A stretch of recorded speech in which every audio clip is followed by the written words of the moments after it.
नमस्कार, देवभूमि समाचार में आप सभी का स्वागत है। मैं हूं आपके साथ प्रज्ञा मिश्रा। बुलेटिन की शुरुआत करेंगे बड़ी और अहम खबर के साथ। सबसे पहले बात कर लेते हैं भराड़ीसैंण में प्रातःकाल भ्रमण के दौरान मुख्यमंत्री पुष्कर सिंह धामी ने पूर्व ग्राम प्रधान चंद्र सिंह के प्रतिष्ठान पर चाय की चुस्कियों का आनंद लिया। इस दौरान उन्होंने वहां उपस्थित स्थानीय लोगों से संवाद यानी बातचीत की और सरकार की विभिन्न योजनाओं का फीडबैक भी लिया। इस दौरान सीएम धामी ने कहा कि सरकार का उद्देश्य पहाड़ी क्षेत्रों को सुनियोजित विकास करना है, जहां इकोलॉजी और इकोनॉमी का बेहतर कोऑर्डिनेशन हो। उन्होंने ये भी बताया कि सरकार स्थानीय लोगों को सड़क, पेयजल, शिक्षा, स्वास्थ्य और रोजगार की सुविधाएं मुहैया कराने के लिए प्रतिबद्ध है। आर्थिक सर्वेक्षण 2025-26 के आंकड़े सरकार के प्रयासों के सकारात्मक परिणामों को दर्शाते हैं, जो पहाड़ी क्षेत्रों के विकास में नई दिशा की ओर इशारा कर रहे हैं।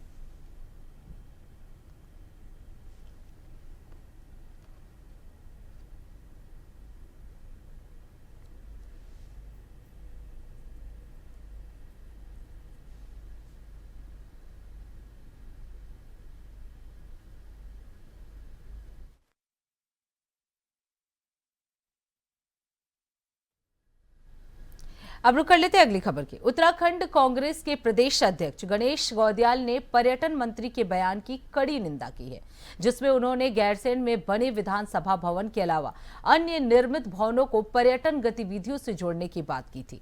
मंत्री ने कहा कि इन भवनों को पर्यटन विभाग को सौंपा जा सकता है या निजी हाथों में भी दिया जा सकता है। गौदियाल ने आरोप लगाया कि बीजेपी मंत्री का बयान उत्तराखंड के लोगों के सपने पर कुठाराघात है, क्योंकि गैरसैंण को स्थायी राजधानी के रूप में देखने की जनभावना को ठेस पहुंचाई गई है। उन्होंने इसे सरकार की सोची समझी साजिश बताया और कहा कि यदि मंत्री को अपने विचार रखने थे तो उन्हें सदन में इस मुद्दे को उठाना चाहिए था, न कि बाहर आकर बयान देना चाहिए था।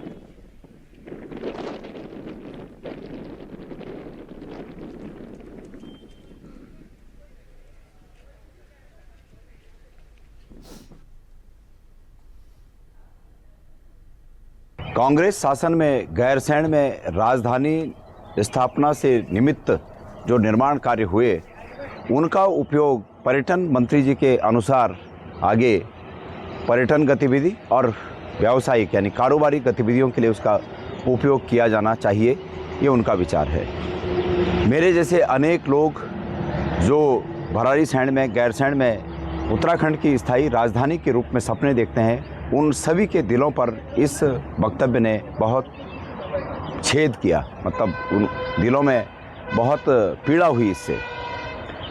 मैं नहीं समझ पाया कि पर्यटन मंत्री जी ने जब सदन चल रहा हो तो सदन के अंदर बयान न देकर बाहर बयान दिया, जबकि परंपरा यह है कि जब सदन चल रहा हो तो मंत्रियों के नीतिगत बयान सदन में आने चाहिए। यह बयान बाहर दिया गया है।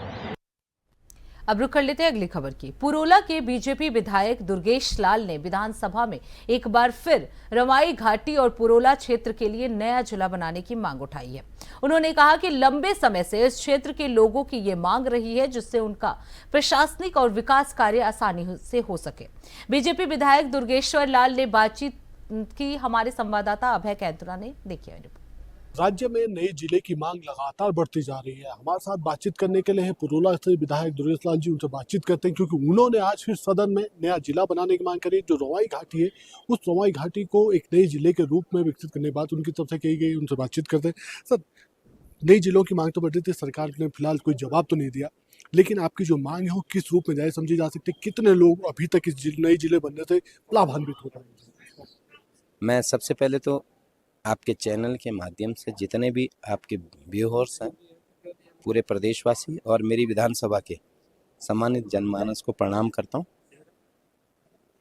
आज जो जिले की बात मैंने विधानसभा में रखी है, नियम 300 के तहत हमारे पूर्वजों की वर्षों पुरानी मांग थी कि रवाई घाटी को एक पृथक जनपद बनाया जाए, और ये सच भी है, जायज़ भी है। तो ये संभव है क्योंकि भाजपा है और पुष्कर सिंह धामी है, तो एवरीथिंग इज पॉसिबल। तो जिला नहीं बन पाने की वजह से कितनी परेशानी आप लोगों को होती है उस क्षेत्र, क्योंकि पुरोला सीमांत आरक तक के क्षेत्र है, उन्हें उत्तरकाशी जनपद में जाना होगा या इधर नौगांव से रहना है तो उन्हें उत्तरकाशी में पहुंचना होगा, घंटों समय लगता है। कितनी परेशानी होती है। मैं वही बात कहना चाहता हूँ, जिला क्यों बनना जरूरी है। अगर मैं अपनी विधानसभा की बात करता हूँ तो अपना सीमांतवर्ती क्षेत्र है जो हिमाचल प्रदेश से कनेक्टेड है। अपना ब्लॉक मोरी में आपके डोडरा क्वार से आपका सेवा, बरी, हडवाड़ी, उधर मसरी, बिथरी, दोणी, अपना फतेह पर्वत के से अलावा पट्टी पंजगाई में अपना लिवाड़ी, फिताड़ी, डाला, कसला जैसे अपने अगर आप क्षेत्र में देख लो, आपका ओसला, पुआणी, इधर अपना शिक्तूर पट्टी में है, अपना जो है दड़गण गांव है, हल्टाड़ी है, अपना पोखरी, पाशा, कुन्नारा जैसे, लुधराला जैसे क्षेत्र है। और अराकोट बंगाण क्षेत्र का बात करूँ तो आपका कोठीघाट के जो मोंडा, ब्लाउड जैसे, अपने दुचाणु, किराणु और अपना किरोली जैसे क्षेत्र है, सुदूरवर्ती क्षेत्र है। अपना अपने औरा, देवजानी और प्रोला की बात करता हूँ तो अपने सरबड़ियाड़ जैसे, नाड़ा, संकाल जैसे, अपने नौगांव की बात करो, गोडर, खाटल और बनाल जैसे सुदूरवर्ती क्षेत्र है। तो और ये तो प्रोला विधानसभा की बात कर रहा हूँ। अपार्ट फ्रॉम दैट 60% जो है यमुनोत्री विधानसभा भी है, उसमें गिट पट्टी की आपके राना और खुलसिल जैसे, खरसाली जैसे सुदूरवर्ती क्षेत्र है और यमुनोत्री धाम जैसे। तो हमारे लोगों की मेन समस्या ये है कि 200 से 250 किलोमीटर की जर्नी करनी पड़ती है। उसमें भी अगर एक व्यक्ति दो दिन 3 दिन अगर उत्तरकाशी जाता है, अगर वहाँ पे जिलाधिकारी नहीं मिलता है, कई जिले के अधिकारी नहीं मिलते हैं, तो उनको बैरंग वापस आना पड़ता है। थैंक यू विधायक जी बातचीत करने के लिए। ये कह सकते हैं कि पुरोला विधायक दुर्गेश लाल जी ने साफ तौर पर कहा है कि राज्य में विकास के लिए जरूरी है कि छोटी छोटी इकाइयाँ, और उसमें अगर जिला बनता है, पुरोला का जो रोही घाटी अगर वो जिला बनता है तो फिर वहाँ के जो हजारों जो लोग हैं उनको बड़ा लाभ वहाँ पर मिल पाएगा। जो विकास की योजना है वो धरातल पर त्वरित गति से उतर पाएंगी। कैमरा मैन अतुल के साथ अभय केंतुरा, इंडिया वाइस, बराड़ी से। आपको बता दें, बीजेपी विधायक ने नया जिला बनाने की मांग की है। विधायक दुर्गेश लाल ने विधानसभा में इस मुद्दे को ही उठाया, जिसमें उन्होंने नए जिले की मांग की है। क्षेत्र के विकास के लिए ये मांग की गई है, जिससे कोई भी प्रशासनिक कार्य जो है वो सुचारू रूप से चल सके। विधानसभा में एक बार फिर रवाई घाटी और पुरोला क्षेत्र के लिए नया जिला बनाने की ये मांग उठाई गई। उन्होंने कहा कि लंबे समय से इसकी मांग जो है वो चल रही थी, जिससे क्षेत्र के लोगों को आसानी से प्रशासनिक और विकास कार्य जो है वो हो सके। और इसी मुद्दे को लेकर बीजेपी विधायक दुर्गेश्वर लाल ने विधानसभा में ये मुद्दा उठाया। अब माना यह जा रहा है कि उनके इस मुद्दे उठाने के बाद अब सरकार इसे कैसे इफेक्टिवली लागू करती है। तो पुरोला के बीजेपी विधायक दुर्गेश लाल ने विधानसभा में एक बार फिर से रवाई घाटी और पुरोला क्षेत्र के लिए नया जिला बनाने की मांग उठाई है। आपको बता दें, लंबे समय से इसकी मांग चल रही थी। बताया जा रहा था कि लोगों को काफी चीजों की परेशानियों का सामना करना पड़ रहा था, चाहे वो प्रशासनिक कार्य हो, क्योंकि प्रशासनिक कार्यों में बहुत ऐसे डिपार्टमेंट होते हैं जिनकी जरूरत लोगों को होती है। इसी मुद्दे को लेकर हमारे साथ अभय केंतुरा जुड़ चुके हैं। अभय, बीजेपी विधायक दुर्गेश्वर लाल की तरफ से नए जिला बनाने की मांग की गई है, क्या उम्मीद है, कब तक ये जिला बन जाएगा?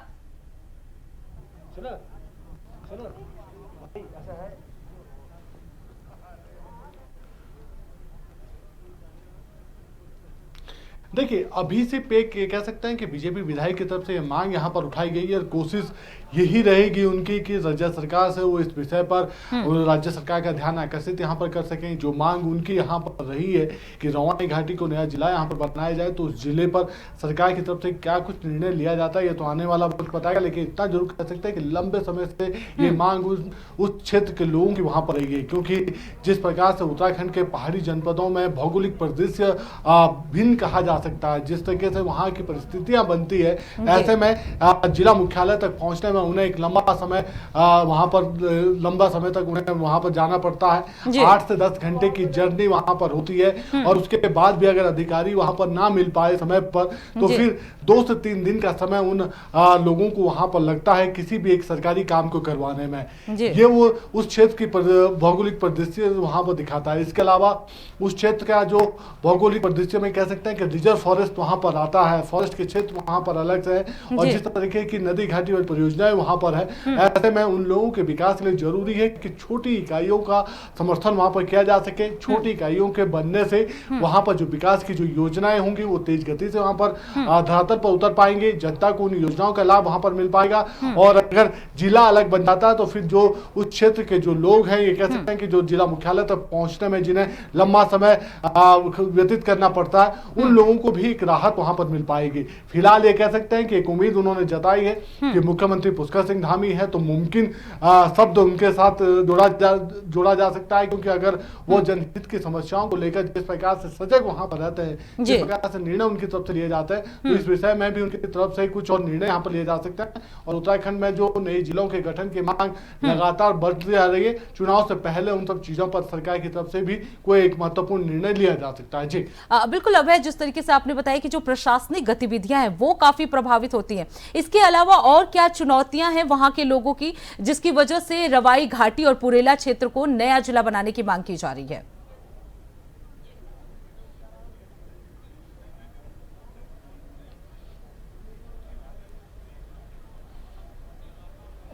देखिए, आप ये समझ सकते हैं कि उस क्षेत्र का जो भौगोलिक जो परिदृश्य आता है, वो ये कह सकते हैं कि जिला मुख्यालय आपका उत्तरकाशी में बनता है, रवाई घाटी का जो, और उसका जो सीमांत जो क्षेत्र है वो हिमाचल बॉर्डर से आता है, यानी पुरोला सांकरी का जो क्षेत्र है वो तो हिमाचल बॉर्डर से लगता हुआ क्षेत्र है। अगर उस सीमांत क्षेत्र का व्यक्ति अगर जिला मुख्यालय जाना चाहता है तो उसे कम से कम 10 से 12 घंटे का सफर तय करना पड़ता है। 200 से 250 किलोमीटर की दूरी उसे वहां पर तय करनी पड़ती है, और अगर अधिकारी नहीं मिल पाते तो फिर उसे 2 से 3 दिन का समय और वहां पर रिजर्व अपने पास रखना पड़ता है ताकि वो अपने कार्यों को करा सके। दूसरा, अगर किसी किसी क्षेत्र में आपदा आती है तो जो प्रशासनिक मदद वहां पर पहुंचनी चाहिए थी, जो राहत सामग्री वहां पर पहुंचनी चाहिए थी, उसे पहुंचने में घंटों का समय वहां पर व्यतीत हो जाता है, यानी जो प्रभावित लोग हैं उन तक भी सही समय पर वो चीजें वहां पर उपलब्ध नहीं हो पाती जिससे उनको राहत वहां पर मिल सके। फिर उस क्षेत्र में कह सकते हैं कि जिस तरीके से सर्दियों के समय में बर्फबारी वहां सबसे ज्यादा वहां पर होती है, तो 3-3 महीने तक ये क्षेत्र जिला मुख्यालयों से कटा हुआ नजर आता है। बरसात के समय उस क्षेत्र में वहां पर विभिन्न सड़क दुर्घटनाएं वहां पर होती है, अस्पताल वहां पर सही रूप से नहीं बन पाते हैं, जो सरकारी जो कर्मचारी होते हैं वो वहां पर जाने से कतराते हुए नजर आते हैं। तो ये वो सब चीजें हैं, ये वो चुनौतियां उस क्षेत्र की हैं जिन चुनौतियों से पार पाने के लिए जरूरी है कि वहां पर नई इकाई का गठन वहां पर किया जा सके। अगर नया जिला बनता है तो फिर उस नए जिले के रूप में उसको गठित करने का वहां पर किया जा सके, ताकि उन क्षेत्र के लोगों की जो समस्याएं इनका त्वरित गति से समाधान हो सके। सरकार की जो विकास की योजनाएं संचालित हो रही है कि दूर बैठे हुए व्यक्ति तक विकास की योजनाएं पहुंच सके, अंतिम व्यक्ति तक उन विकास की योजनाओं का लाभ पहुंच सके, वो भी फलीभूत होती हुई नजर आएंगे। जी बिल्कुल अभय, जिस तरीके से आपने बताया कि जो भौगोलिक क्षेत्र है वो बड़ी चुनौती है, इसके अलावा अगर अभय अगर बात की जाए जो विधायक ने यानी दुर्गेश्वर लाल ने जो ये मुद्दा उठाया है, क्या कुछ उम्मीद लगाई जा सकती है इतनी चुनौतियों के बाद? क्या सरकार इस पर इफेक्टिवली एक्शन ले सकती है या टाइम लग सकता है?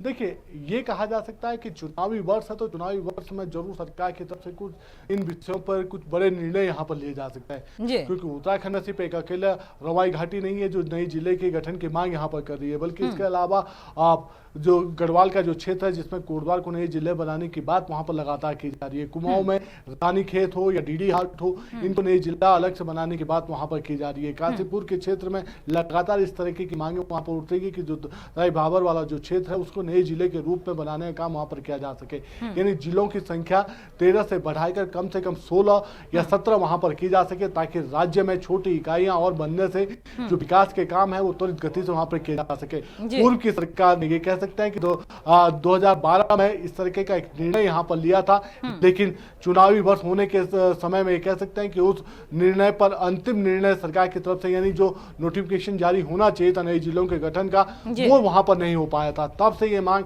लगातार लंबित यहाँ पर चली आ रही है और अब ये कह सकते हैं कि इन विषयों पर राज्य सरकार काम यहाँ पर कर सकती है, क्योंकि इस बात के संकेत कई बार मुख्यमंत्री की तरफ से भी दिए गए कि छोटी इकाइयां बनने से जो विकास के काम होंगे वो त्वरित गति से हो सकते हैं और अधिकारियों के साथ साथ जो आम जनता है उन जनता को विकास की योजनाओं का लाभ भी वहां पर मिल पाएगा और अधिकारी बेहतर तरीके से काम भी वहां पर कर पाएंगे। यानी छोटी इकाई होने से जनता को विकास के नाम मिलेगा, साथ ही अधिकारियों की जो जिम्मेदारी है वो जिम्मेदारी भी तय होती हुई नजर आ जाएगी और उस जिम्मेदारी से कोई भी अधिकारी या कर्मचारी बच नहीं पाएगा। तो उम्मीद ये कर सकते हैं कि 2027 के विधानसभा चुनाव से पहले राज्य की जो सरकार है वो इन नई जिलों के गठन को लेकर कुछ निर्णय यहाँ पर ले सकती है और उस निर्णय का लाभ उत्तराखंड की जनता को बड़े रूप में यहाँ पर मिल सकता है और उसके जो सकारात्मक परिणाम होंगे निकट भविष्य में देखने को मिल जाएंगे। जी बहुत बहुत धन्यवाद अभय इस खबर पर विस्तार से जानकारी देने के लिए।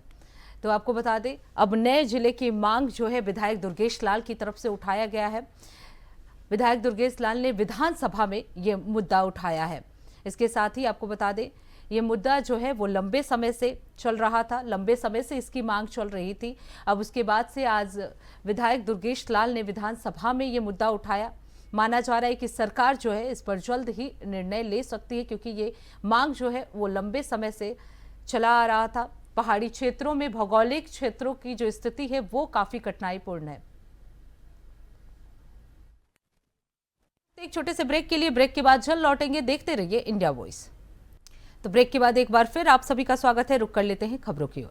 उत्तराखंड में आगामी चुनाव को देखते हुए बीजेपी संगठन सक्रिय हो गया है। बीजेपी के मंडल महामंत्री कुंदन परिहार ने बताया कि अब तक 7 मंडलों में प्रशिक्षण वर्ग संपन्न हो चुके हैं। उन्होंने कहा कि 14 अप्रैल से पहले सभी मंडलों में प्रशिक्षण और संगठन के कार्य पूरे कर लिए जाएंगे। इसका उद्देश्य है संगठन को बूथ स्तर तक मजबूत करना, ताकि चुनावी अभियान में कोई कमी ना रहे। परिहार ने संगठन के कार्यकर्ताओं को सक्रिय रूप से जुटने और पार्टी के प्रति अपनी प्रतिबद्धता को और मजबूत करने की अपील की है। इस प्रशिक्षण के माध्यम से पार्टी चुनावी रणनीति को प्रभावी ढंग से लागू करने के लिए तैयारी कर रही है। आरंभ हो चुके हैं। उत्तराखंड में हमारे 7 मार्च से ही प्रशिक्षण का जो हमारे कार्यक्रम है मंडल स्तर पर वो प्रारंभ हो चुके हैं। अभी 7 मंडलों में हमारे प्रशिक्षण संपन्न हो गए हैं।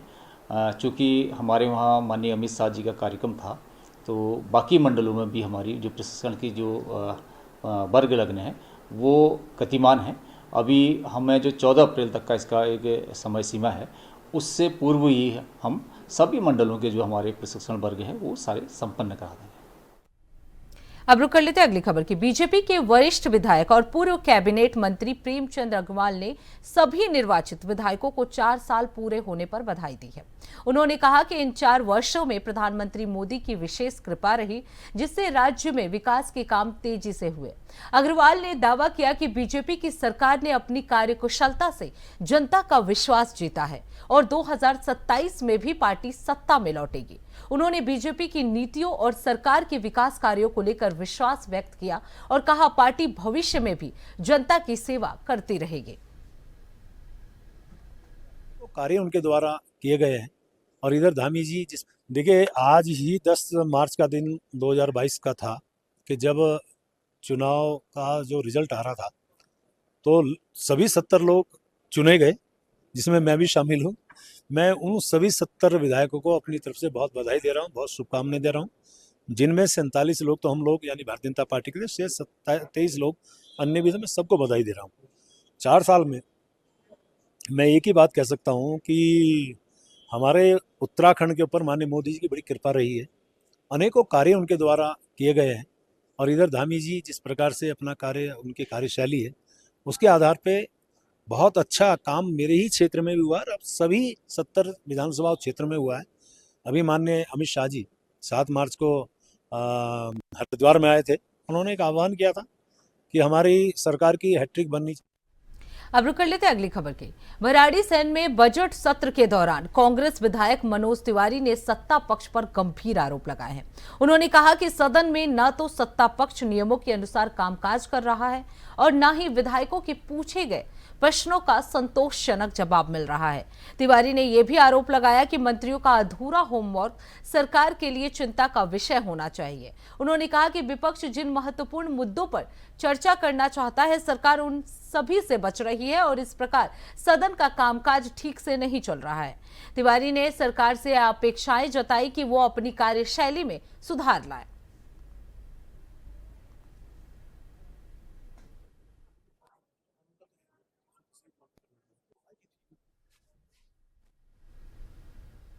अब रुक कर लेते हैं अगली खबर की। उत्तराखंड के पूर्व मुख्यमंत्री तीरथ सिंह रावत को लेकर सियासत गरमा गई है।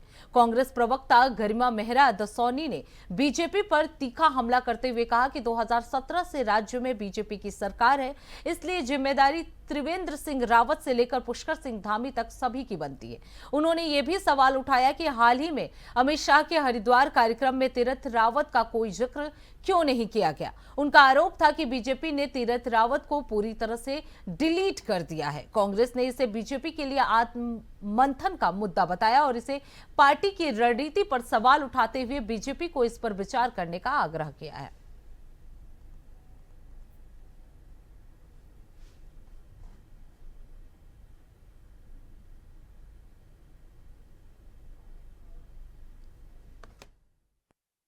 साल का तो रिकॉर्ड देना बनता था, त्रिवेंद्र रावत जी का भी, धामी जी का भी, क्योंकि भाजपा से जब हिसाब मांगा जाएगा तो केवल धामी जी का नहीं, 2017 से आप सत्ता पर काबिज हैं तो 2017 से लेकर 27 तक का 10 सालों का हिसाब जनता मांगेगी, आपसे रिपोर्ट कार्ड मांगेगी। लेकिन ये बड़ा हतप्रभ करने वाला है कि मात्र 4 महीने के लिए मुख्यमंत्री आपने तीरथ सिंह रावत को बनाया, 4 महीने बाद उनको पदमुक्त कर दिया। वही अपमान काफी नहीं था क्या? जो अमित शाह इतना बड़ा अपमान कर गए, एक पूर्व मुख्यमंत्री का जिक्र तक करना भूल गए। तो तीरथ रावत को ऐसा लग रहा है कि उनके हाईकमान ने पूरी तरह से अपने मानस पटल से डिलीट कर दिया है और तीरथ रावत को तो खुद अब आत्म अवलोकन करना चाहिए कि उस दल में उनकी उपयोगिता क्या रह गई है। अब रुक कर लेते हैं अगली खबर की। रामनगर के फाटो पर्यटन जोन से जुड़ा एक चौंकाने वाला वीडियो वायरल हुआ है, जिसमें एक हाथी प्लास्टिक की बोतल को मुंह में डालते हुए दिखाई दे रहा है।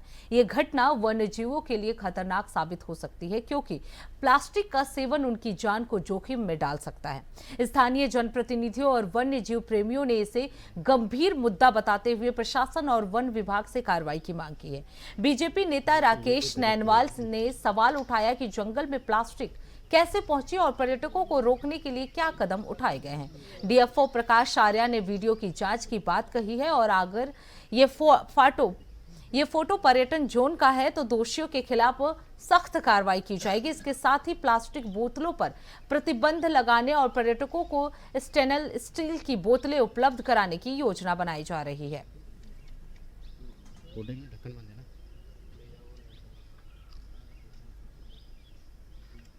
ये तो वीडियो गजब करेगी।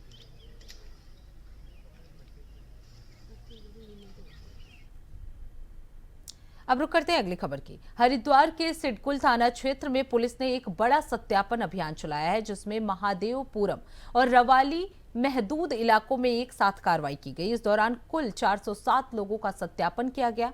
किराएदारों का सत्यापन न करने वाले 50 मकान मालिकों पर पुलिस ने शिकंजा कसते हुए 5 लाख रुपए का चालान किया है।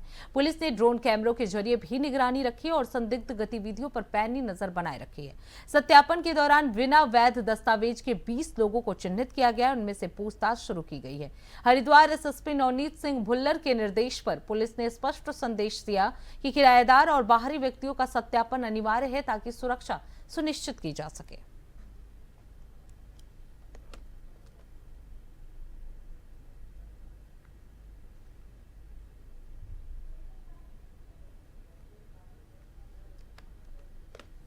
तो इसी के साथ देवभूमि समाचार में बस इतना ही। देश दुनिया की तमाम बड़ी खबरों के लिए देखते रहिए इंडिया वॉइस। तब तक के लिए नमस्कार।